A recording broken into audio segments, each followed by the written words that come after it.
Agribusiness brought to you by Kansas Soybean Commission. The Soybean Checkoff, progress powered by Kansas farmers. Dan, thanks for joining us this morning. Rendering services for producers. Tough to do nowadays? It's getting more difficult to do. A lot of that has to do with the ruminant feed bans in place, specified risk materials, BSC regulations, things like that for cattle over 30 months of age. Many renderers, including those in the state of Kansas, are no longer picking up cattle over the 30 months of age. So becomes more of a problem for cow-calf producers getting rid of that cow that died for whatever reason. Having her picked up and doing something with that mortality is becoming a bigger issue.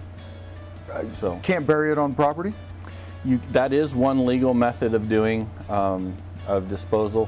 Our 4 legal methods are going to be rendering, composting, burial, and incineration.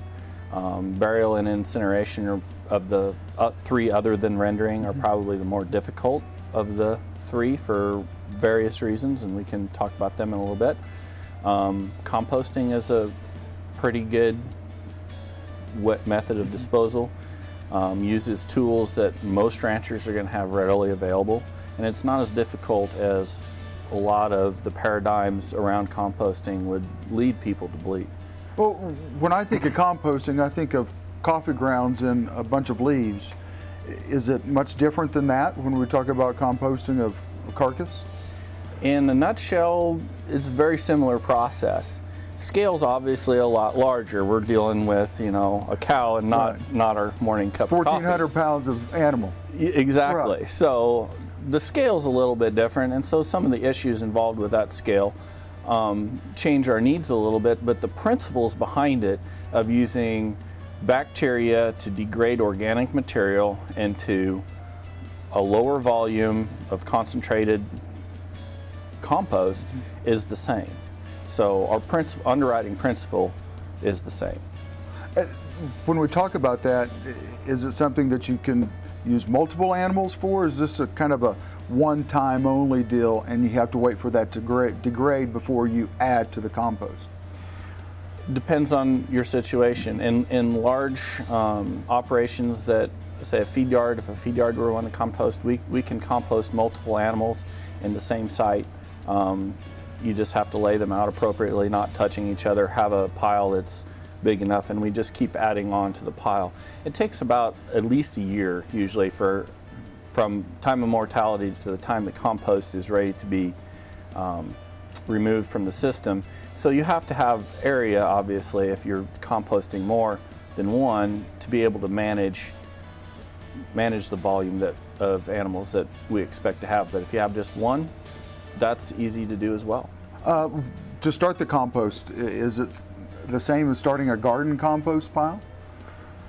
In some ways it would be. To start a pile of compost, we're going to want to create a bed of porous, moist kind, not too moist, but type of material about 2 feet thick. And then we lay the dead animal on the top of it, and then we put a core of organic material, fairly porous organic material, with 40 to 60% moisture. Nice rule of thumb is squeeze it in your hand. It leaves your hand wet but doesn't stick to your hand, but doesn't become a powder. We can use things like manure, alfalfa hay, silage, things that are high in carbon, a little bit of nitrogen involved as well. And then we cover that pile up, and it goes through its composting process where the bacteria degrade the organic matter over a period of time. What's that compost used for then? We can use it for fertilizer in fields, cornfields, any kind of plant fertilizer. It functions very well as a source of nutrients for plants. And incineration, difficult to do? There are some emissions regulations as far as air quality is concerned with incineration. And the other big issue is, in the day of almost $4 diesel fuel, is it takes a lot of energy to burn a carcass properly and completely. And so it's not inexpensive by any stretch of the imagination, even for a small animal like a chicken or a cat or a dog. But when you talk about incinerating a 1,400-pound cow animal, there's a significant energy cost involved.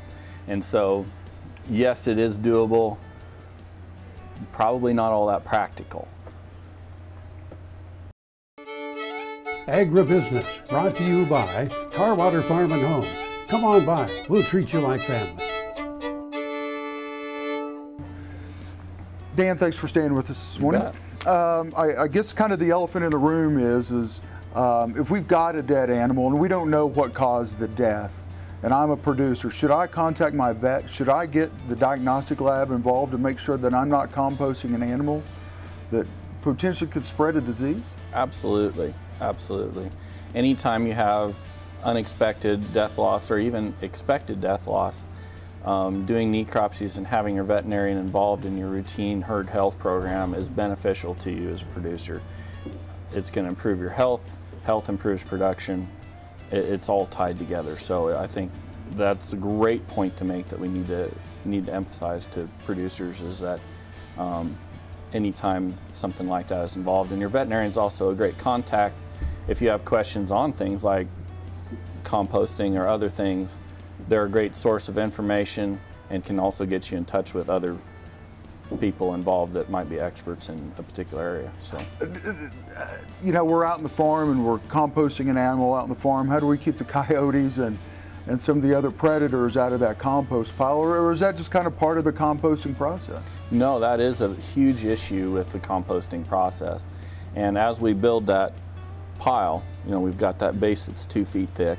We also have the core that we build around, and then we cap it. And so we want at least 2 feet of material all the way around that composting carcass to prevent predators. We don't want predators getting into that carcass in any way, and that is a big issue. It also is providing a proper cap also helps control odor, helps control flies and other nuisance issues like that.